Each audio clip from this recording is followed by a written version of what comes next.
Nice to meet you. You too. I'm glad that you emailed. I'm excited to hear a whole new generation of folks who are passionate about this stuff. I know, I was really excited when I found your blog. It was really random that I found it. Oh, how did you find it? I'm always curious how people end up on it. Well, I was actually writing a blog post about Amanda Knox for my international education one, and I was Googling for a picture of her, and it came, yours was one of the first, or like one of the best pictures, so I was like, oh.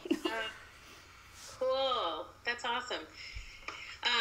Yeah, it's funny because, writing about her, I definitely have mixed feelings about it. Uh-huh. Because I get a lot of people through search who aren't like you, who are just like stalker, weird people that are obsessed with her, situation. Right. Her guilt or her innocence. I shouldn't say weird. They're either very, they're just passionate about it, and it's not necessarily their field. And, I mean, my blog numbers just went off the charts this month. I think I'm at like 20-something thousand on my blog this month. Really? Yeah. And, and I try and write about how her case has impacted the field, because I think it has, right, or should have. And when I first started writing on the blog, I didn't really write so much, I didn't really kind of know how I was going to write about it. So I did kind of write about some other things, and people end up there because of search, because of Google, and yeah. Anyway, I kind of have mixed feelings about that because, I've said on the blog the journalist side of me doesn't feel that it's appropriate for me to give my personal opinion yet. Right. And the educator side of me wants to write about it, but knows that there's one young woman who's dead, and there's another one rotting in prison. Yeah. So it just doesn't feel good all around. Yeah, definitely. Yeah. So do you have video too? All I see is your picture. I don't know if it's just like not working, or because it shows that it. Okay, oh, there we go. Oh, there you go. Yeah. Okay, now I see okay. you. Hi. You look like you were on a nice beach before. Yeah. You look like a student. Okay, so I emailed you a few questions last night. Yeah, and I looked them over. Good questions. So the first one is like kind of the main thing that I'm focusing on. Like, what is the largest benefit that you see of study abroad for students? Yeah, it's funny because there's the academic piece and the research piece of this question. And there's plenty of data out there. I don't know if you've seen the glossary report. It's a study that was done in Georgia. I might be able to give you the website. Okay. And they talk very much about how there's a lot of data out there, but they talk about how if you study abroad, there's evidence that you can have stronger grades, or that you are, more cross-culturally aware, and all of these other things. And all of those things I believe are true. Mm-hmm. And let me see if I can just get you that website. For me, and there's more recent evidence about this, which I'm excited about. It really has to do with the shift in worldview. Mm-hmm. And we sort of said anecdotally for many years that we know that it changes people, but there are two people who've done research on that aspect specifically. One is Dr. Craig Shealy, who's one of the people that's on my speaker series. Okay. He created a tool called the Bevy that actually measures that. Oh, cool.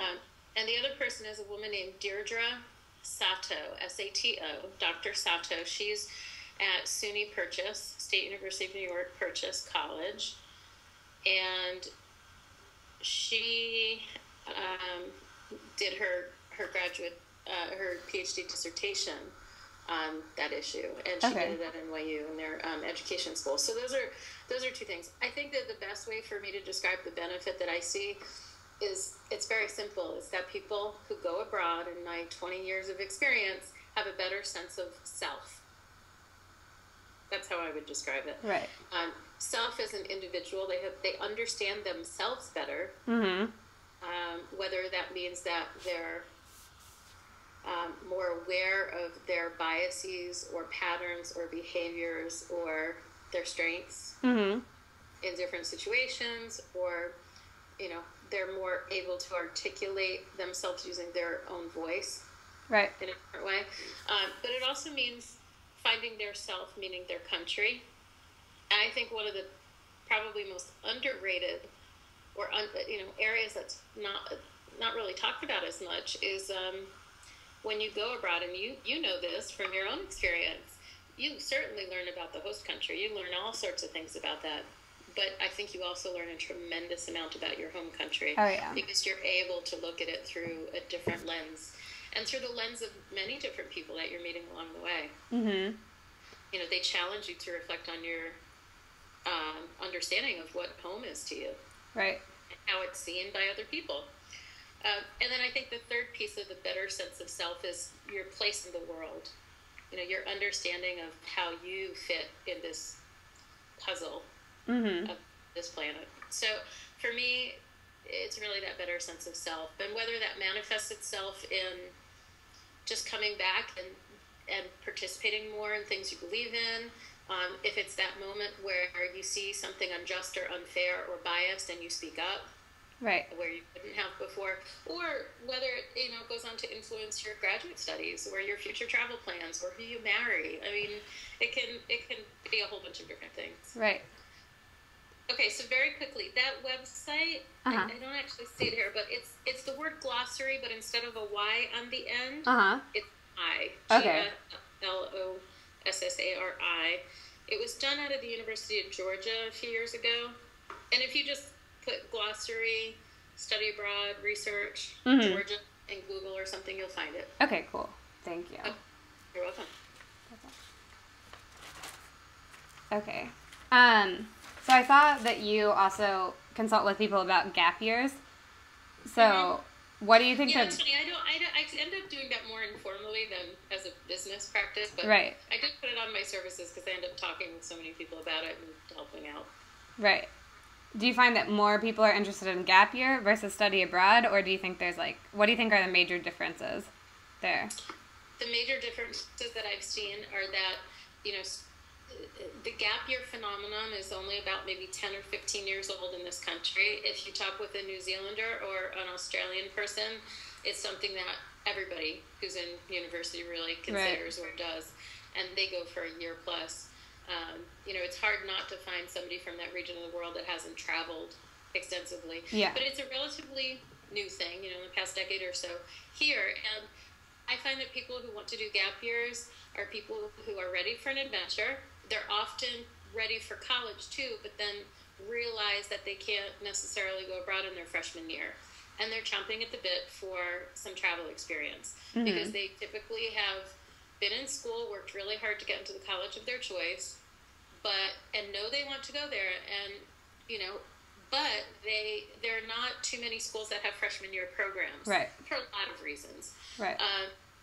And so they're anxious to go abroad. They have an adventurous spirit. I think it's a very personal kind of, it's a certain personality that's appropriate for a gap year.